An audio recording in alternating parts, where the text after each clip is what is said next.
여진은 하나 앞에서 무릎을 꿇고 애원했지만 하나의 눈빛은 차가웠습니다. 이제 와서 나한테 은총을 맡기겠다고요? 당신이 그동안 무슨 짓을 했는지 알면서? 여진의 얼굴이 굳어졌지만 이내 간절한 목소리로 말했습니다. 너밖에 없어. 은총이 안전할 곳은 너뿐이야. 그러나 그 순간 지석이 문을 팍 차고 들어와 여진을 노려보며 비웃었습니다. 이제 와서 동정심에 호소한다고 해결될 것 같아? 당신이 저지른 일들 이제 전부 밝혀질 거야. 여진은 당장이라도 도망치고 싶었지만 지석의 눈빛이 그녀를 올감했습니다. 한편 명진은 성우에게 전화를 걸어 다급하게 말했습니다. 형님, 큰일 났어요.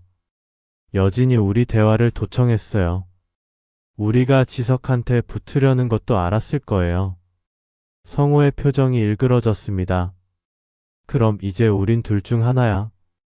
여진을 완전히 버리든가 아니면 그녀를 이용해서 마지막 한탕을 하든가. 명진은 깊이 생각하는 듯 하다가 결연한 표정으로 대답했습니다. 제가 처리할게요. 여진이 더 이상 입을 열지 못하게 만들어야 해요. 성우는 잠시 침묵하더니 짧게 웃으며 답했습니다. 내가 어떻게 하든 결과만 확실하면 돼. 한편 지석은 하나에게 귓속말하듯 조용히 말했습니다. 이제 은총을 안전한 곳으로 보내야 해. 하지만 여진이 이렇게 쉽게 포기할 리 없어. 명지랑 성우도 가만히 있진 않을 거야. 하나는 굳은 표정으로 고개를 끄덕였습니다. 그러나 예상보다 빠르게 일이 벌어졌습니다. 그날 밤 하나의 집 앞에 정체불명의 차량이 멈춰섰고 검은 옷을 입은 남자들이 조용히 접근했습니다. 동시에 하나의 휴대폰으로 발신자 표시 없는 전화가 걸려왔습니다. 떨리는 손으로 전화를 받자 낯익은 목소리가 들려왔습니다. 구하나 씨, 은총을 넘겨. 안 그러면 내가 감당 못할 일이 벌어질 거야. 그러나 하나는 단호하게 대답했습니다. 내가 감당 못할 일? 그쪽이 감당할 수 있을 것 같아요. 이어진 침묵 속에서 상대방이 숨을 고르는 소리가 들렸고 곧이어 신경질적인 웃음이 들려왔습니다. 좋아. 그럼 직접 가서 확인해봐. 그리고 통화가 끊어졌습니다. 순간 하나의 창문 너머로 그림자가 움직이는 것이 보였습니다. 침착하게 뒤를 돌아본 하나의 시선이 날카롭게 빛났습니다. 그녀는 천천히 걸음을 옮기더니 거실 서랍에서 무언가를 꺼내 들었습니다. 그것은 작고 날카로운 단검이었습니다. 내가 당할 것 같아? 그녀는 자신에게 다가오는 어둠을 향해 낮게 속삭였습니다. 쉽게 보지 마. 그리고 그 순간 창문이 부서지는 소리와 함께 집 안으로 검은 그림자들이 쏟아져 들어왔습니다. 순식간에 집 안은 아수라장이 되었습니다. 검은 복장의 남자들이 빠르게 움직이며 하나를 포위하려 했지만 그녀는 가만히 당할 생각이 없었습니다. 단검을 움켜쥔 채 날렵하게 움직이며 거실 탁자를 넘어 한 남자의 손목을 꺾어버렸습니다. 비명이 터지는 순간 또 다른 남자가 뒤에서 그녀를 덮치려 했지만 하나는 재빠르게 몸을 낮추며 그를 발로 차 쓰러뜨렸습니다. 그러나 숫자가 많았습니다.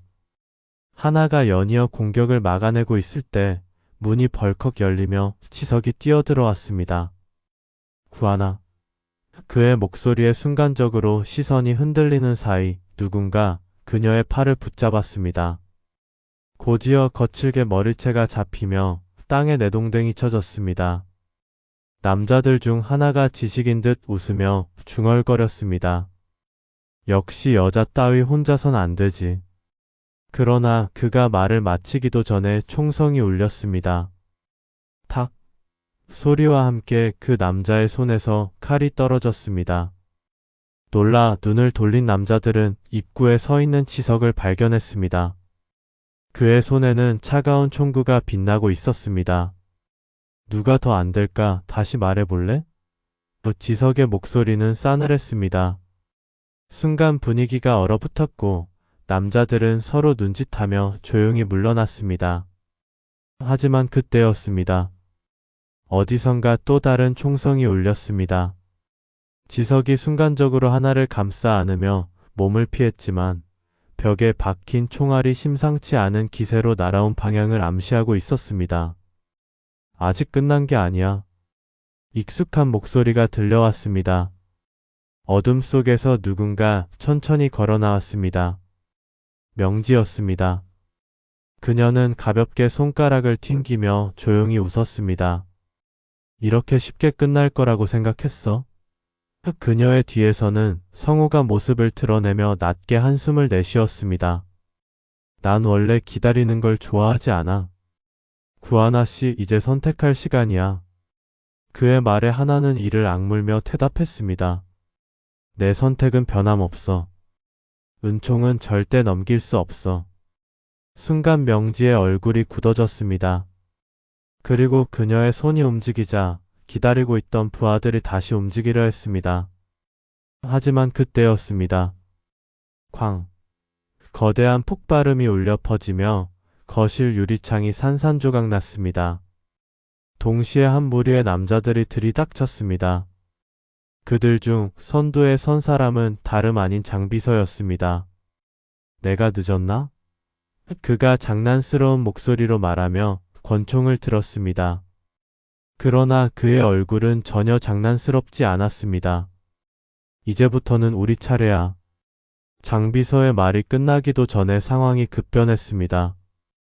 검은 복장의 남자들이 무기를 들고 맞섰지만 장비서가 데려온 사람들은 훨씬 조직적이고 훈련된 움직임을 보였습니다. 총성이 울리고 비명이 뒤섞인 혼란 속에서 하나는 재빨리 은총이 있는 방으로 달려갔습니다. 그러나 문을 열자마자 그녀의 눈앞에 익숙한 얼굴이 나타났습니다. 여진이었습니다. 그녀는 은총을 품에 안은 채 문 앞에 서 있었습니다. 가져가. 그녀의 얼굴은 흐트러져 있었지만 눈빛만큼은 단호했습니다. 이제 은총을 위해서라면 내가 할 수 있는 건 이것뿐이야.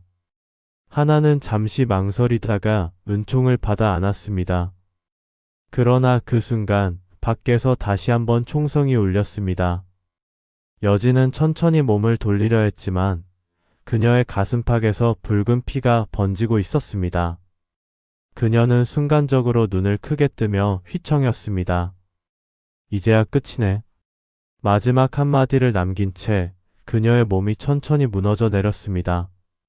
하나는 순간적으로 비명을 삼키며 은총을 더 꼭 끌어안았습니다. 그러나 이 상황에서 멈출 수 없었습니다. 그녀는 이를 악물고 은총을 품에 안은 채 뒤를 돌아뛰기 시작했습니다. 지석과 장비서가 총격전을 벌이는 사이 성우와 명지는 뒤에서 조용히 빠져나가려 하고 있었습니다. 그러나 그것을 놓칠 하나가 아니었습니다. 그녀는 재빠르게 은총을 차 안에 태운 후 다시 집으로 향했습니다. 이제 끝내야 해.